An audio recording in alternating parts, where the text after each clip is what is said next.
তো hello everyone, আজ 10ই April Thursday. আর এখন সময় হচ্ছে ওই সকাল 8:30টার মতো। তো ঘুম থেকে উঠে দেখি মা সকালে ব্রেকফাস্ট বানাচ্ছে গোলা রুটি। দেন ফ্রেশ হয়ে এসে দেখছি মা গোলা রুটি করা অলমোস্ট কমপ্লিট হয়ে গেছে। তো এখন সস দিয়ে গোলা রুটি আমরা সবাই মিলে খেয়ে নেব।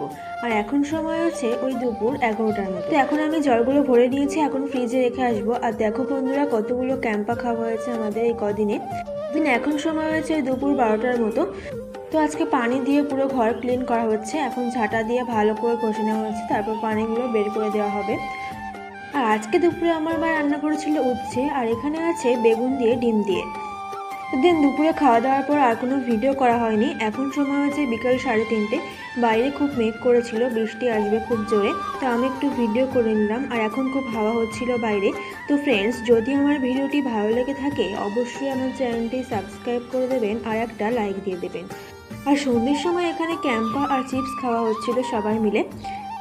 দেন এখন সময় হয়েছে ওই সন্ধ্যে 7:30টার মতো। তো এখানে কিছু গ্রোসারি শপিং করা হয়েছে, মুড়ি, বিস্কিট, শ্যাম্পু, সাবান, চিনি, ডাল, মটর ডাল, লবণ। আর এখানে 3 রকমের ডাল আছে, মসুর ডাল, মুগ ডাল এবং মটর ডাল। তার সঙ্গে আলু, পেঁয়াজ, আদা, রসুন এগুলো আনা হয়েছে। আর এখানে আছে 1 ট্রে ডিম। আমাদের বাড়িতে ডিমটা একটু বেশি খাওয়া হয়, ওই জন্য 1 ট্রে ডিম আনা হয়েছে। আর এখানে আনা হয়েছে 26 কেজি বস্তার একটা চাল। তো এটা সোনার বাংলা রাইস। আর এখানে আমার মা কুর্তির সামনে ডিজাইন করেছিল, তো সেটা আপনাদের সঙ্গে একটু শেয়ার করলাম। তো কেমন লাগছে ডিজাইনটা কমেন্ট করে জানিও।